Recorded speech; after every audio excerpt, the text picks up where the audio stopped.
Hello बच्चों, क्या हाल है। तो देखने से लग रहा है कि आप लोग का फिजिक्स का पढ़ाई चल रहा है। चलना भी चाहिए, मन लगा कर आप लोग पढ़िए।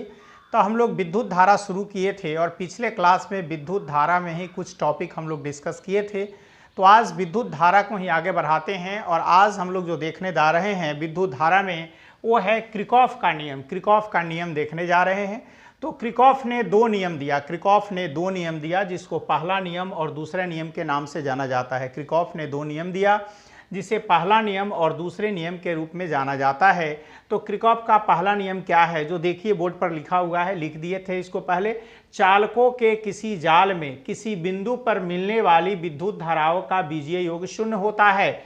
चालकों के किसी जाल में किसी बिंदु पर मिलने वाली विद्युत धाराओं का बीजीय योग क्या होता है, शून्य होता है। जिसको शून्य होता है अर्थात बिंदु की ओर आने वाली धाराओं को धनात्मक माना जाता है तथा बिंदु से निकलने वाली धाराओं को ऋणात्मक माना जाता है। जो धारा बिंदु की ओर आता है उसको धनात्मक और जो धारा बिंदु से निकलता है वो ऋणात्मक। तो एरो का चिन्ह दिखा रहा है बिंदु की ओर आने वाला और ये एरो का चिन्ह दिखा रहा है बिंदु से बाहर जाने वाला।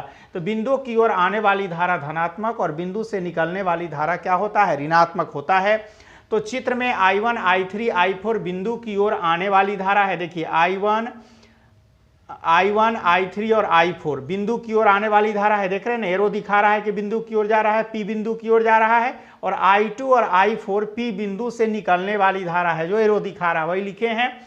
I2 और I4 बिंदु से निकलने वाली धारा है। तो क्रिकॉफ के नियम के अनुसार क्या होगा, जो बिंदु की ओर आएगा उसको प्लस लेंगे, जो बिंदु से बाहर की ओर जाएगा उसको हम लोग माइनस लेंगे। बिंदु से जो निकलेगा उसको माइनस और बिंदु की ओर आएगा उसको प्लस लेंगे।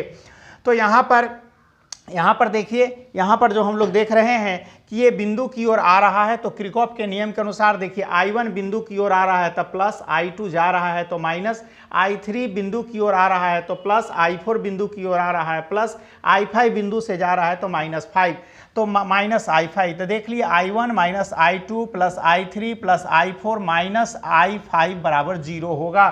चूंकि चालक के किसी जाल में किसी बिंदु पर मिलने वाली विद्युत धाराओं का बीजीय योग क्या होता है, शून्य होता है, इसलिए यह 0 के बराबर हो जाएगा, शून्य हो जाएगा। अब I1 plus I3 plus I4 हो गया और ये माइनस था तो इधर प्लस हो गया, तो I2 प्लस I5। तो यही था क्रिकॉफ का पहला नियम कि किसी चालकों के किसी जाल में किसी बिंदु पर मिलने वाली धाराओं का बीजीय योग जो होता है शून्य होता है। बिंदु पर आने वाली धारा को धनात्मक लेंगे और बिंदु से निकलने वाली धारा को ऋणात्मक लेंगे। उसके आधार पर इसको हम लोग लिखे हैं। अब दूसरा नियम क्या कहता है कि किसी बंद विद्युत परिपथ के प्रत्येक भाग में प्रवाहित होने वाली विद्युत धारा तथा उसके प्रतिरोध के गुणनफल का बीजीय योग परिपथ में लगे कुल विद्युत वाहक बल के बराबर होता है। तो कह रहा है कि किसी बंद परिपथ में विद्युत धारा और प्रतिरोध का गुणनफल का बीजीय योग जो होता है उसमें लगने वाले विद्युत वाहक बल के बराबर होता है। इसीलिए लिखे हैं सम विद्युत वाहक बल बराबर सम ऑफ, हम लोग लिखे हैं सम ऑफ, क्या लिखे हैं, जोर का चिन्ह है, ये सिग्मा का है, सिग्मा है, सम ऑफ है। तो सम ऑफ जो लिखे हैं वह हम लोग लिखे हैं कि प्रत्येक भाग में प्रवाहित होने वाली विद्युत धारा तथा प्रतिरोध का गुणनफल का जो बीजीय योग जो होगा वह कुल विद्युत वाहक बल के बराबर होगा, परिपथ में लगे कुल विद्युत वाहक बल के बराबर होगा। तो वही लिखे हैं हम लोग कि I1 R1 एक बंद परिपथ है, एक बंद परिपथ है, तो इसमें I1 R1 plus I2 R2 minus I3 R3 बराबर 0 इसके लिए हो गया। चूंकि इसमें विद्युत वाहक बल नहीं है इसलिए 0 होगा। और यहाँ देख रहे हैं कि I1 R1 plus I2 R2 minus I3 R3 बराबर विद्युत वाहक बल के बराबर हो गया। चूंकि यहाँ लगा हुआ है विद्युत वाहक बल, ये है विद्युत वाहक बल है ना, तो ये विद्युत वाहक बल के बराबर होगा। तो क्रिकॉफ ने दो नियम दिया था, जो इसको याद ही करना है आपको, क्रिकॉफ के दो नियम को। तो पहला नियम तो देख लिए कि किसी बिंदु पर आने वाली धारा धनात्मक, बिंदु से निकलने वाली धारा ऋणात्मक, और इसका बीजीय योग जो होगा वह 0 के बराबर होगा। और दूसरा देख लिए कि किसी बंद परिपथ के प्रत्येक भाग में प्रवाहित धारा और प्रतिरोध के गुणनफल का बीजीय योग जो होगा वह कुल विद्युत वाहक बल के